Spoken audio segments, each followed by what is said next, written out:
Bench press, the most famous exercise in the gym. Monday is chest day, and everyone goes to the bench press. But I guarantee you, 90% of people do it wrong. And this not only prevents your chest from growing, but can also cause serious injuries. Today, I'm going to show you exactly how to do the bench press correctly. Look, I see this every week at the gym.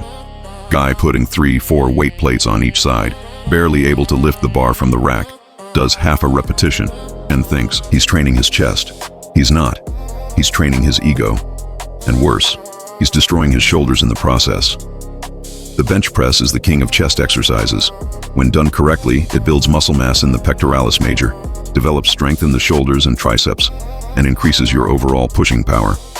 It's a complete exercise, but the key word here is correctly. First, let me explain what the bench press is for. The bench press primarily works 3 muscle groups.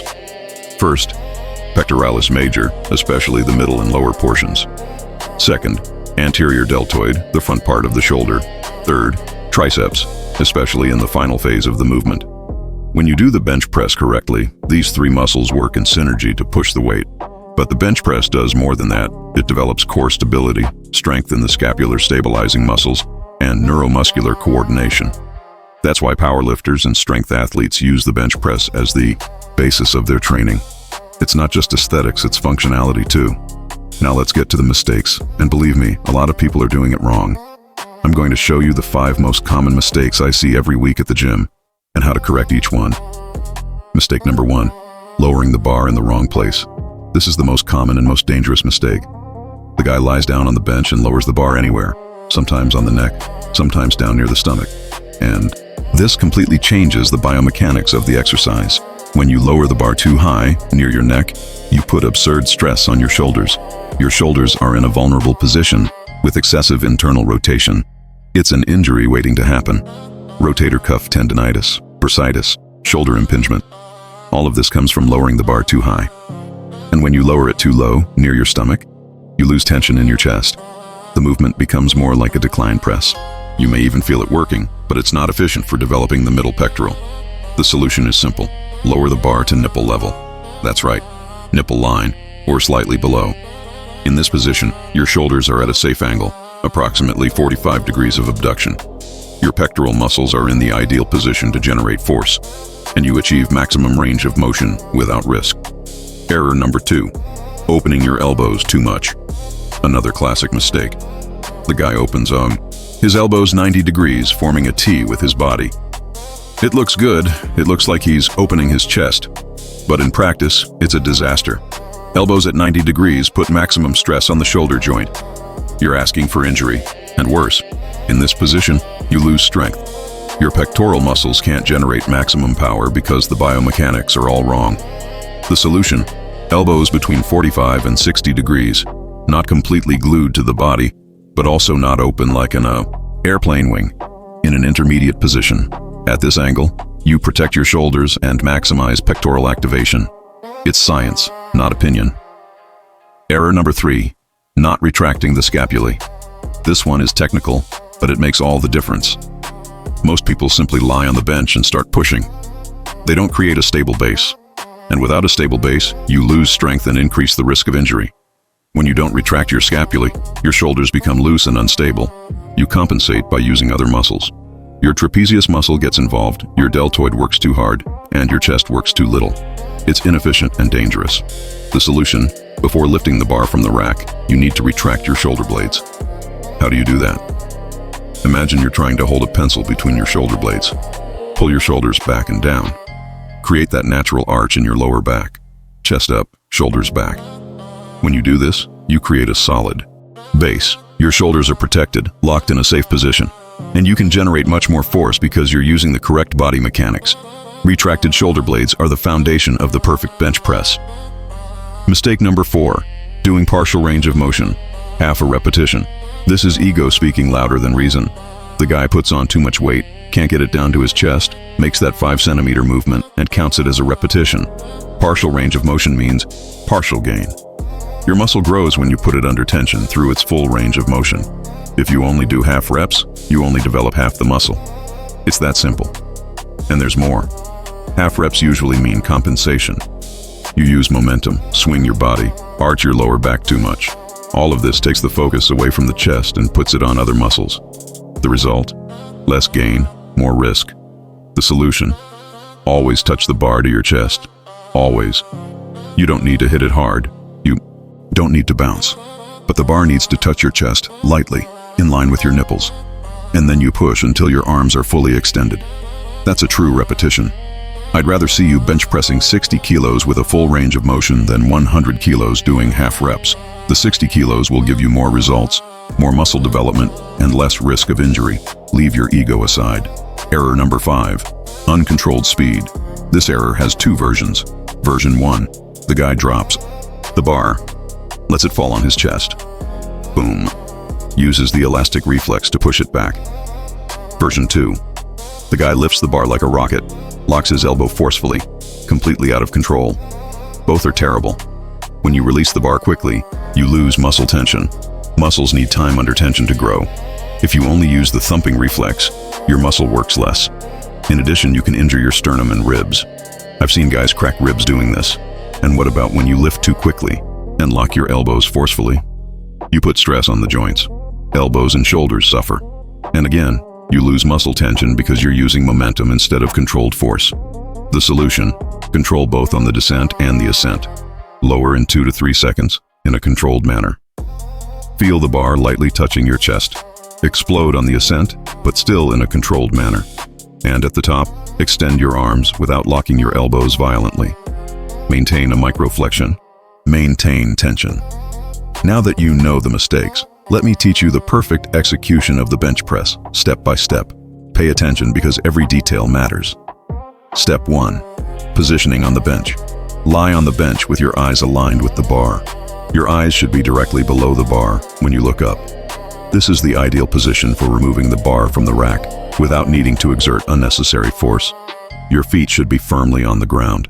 The entire sole of your foot should be supported, knees bent at approximately 90 degrees. You will use your legs for stability and to generate force through the leg drive. Feet firmly on the ground are mandatory. Step 2. Grip on the bar. The correct grip for the bench press is slightly wider than shoulder width. How do you know the right distance? When the bar is on your chest, your forearm should be perpendicular to the ground, forming 90 degrees with the ground. Hold the bar with a full grip, thumb wrapping around the bar, never a false grip with the thumb on the same side as the fingers. A false grip is dangerous. The bar can slip and fall on your chest or neck. Always a full and secure grip. Step 3. Scapular retraction.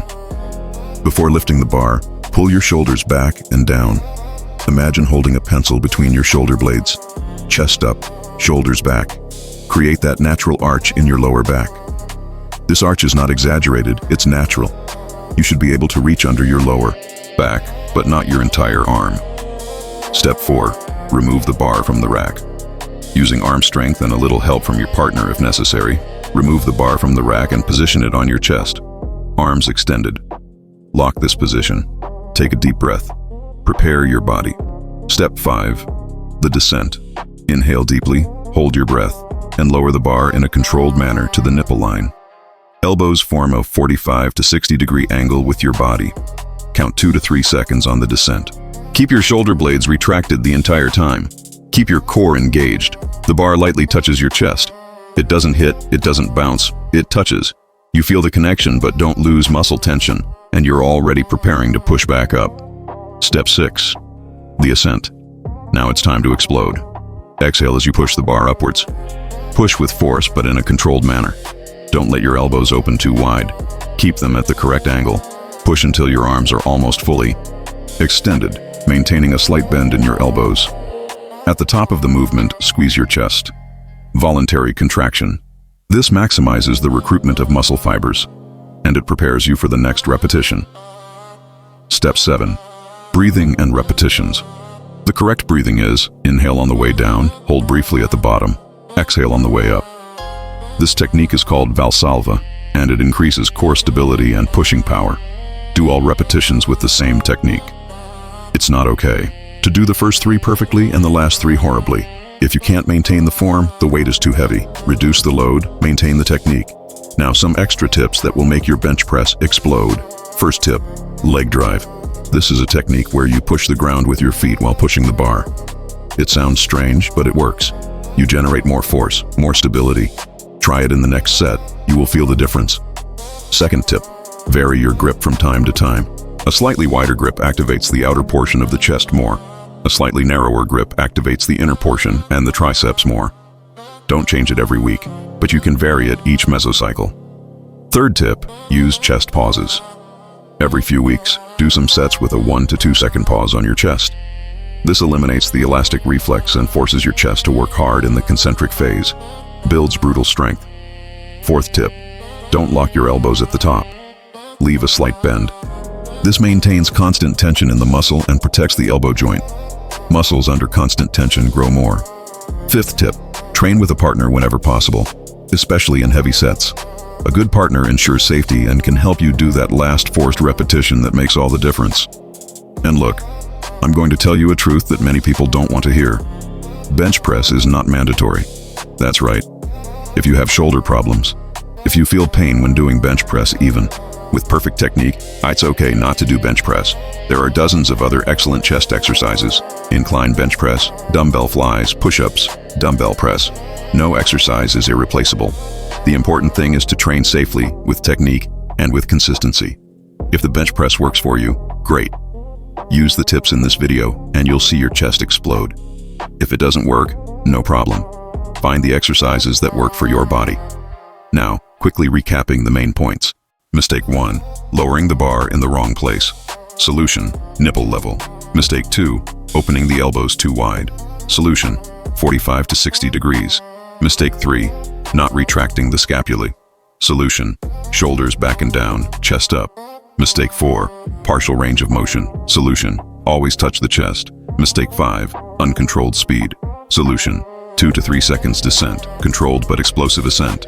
And the perfect execution, correct positioning, proper grip, retracted. Scapulae, controlled descent to nipple level, touch the chest, explode upwards, maintain tension. Simple when you know it, but it makes all the difference in the results. Apply this to your next chest workout. I guarantee you'll feel your chest working much harder, and in 4 to 6 weeks you'll see a difference in the mirror. Fuller, denser, more developed chest. And the best part, no shoulder pain, no risk of injury. If this video helped you understand how to do bench press correctly, leave a like below. This really helps the channel grow and bring this information to more people who need to train properly. And tell me in the comments, were you already doing bench press correctly, or did you discover that you were making any of these mistakes? Which mistake did you identify with the most? I will read all the comments and answer as many as I can. Your question could become the next video. If you are not yet subscribed to the Forza e Divisione channel, click on that red button below, subscribe, and activate the notification bell. Every week I post a new video about training, technique, exercises, always demystifying and teaching the right way. No frills, no messing around, just quality information. Thanks a lot for your attention, warrior. Now take these tips, go to the gym, and do the best bench press of your life. See you in the next video. Let's train, let's grow, let's go.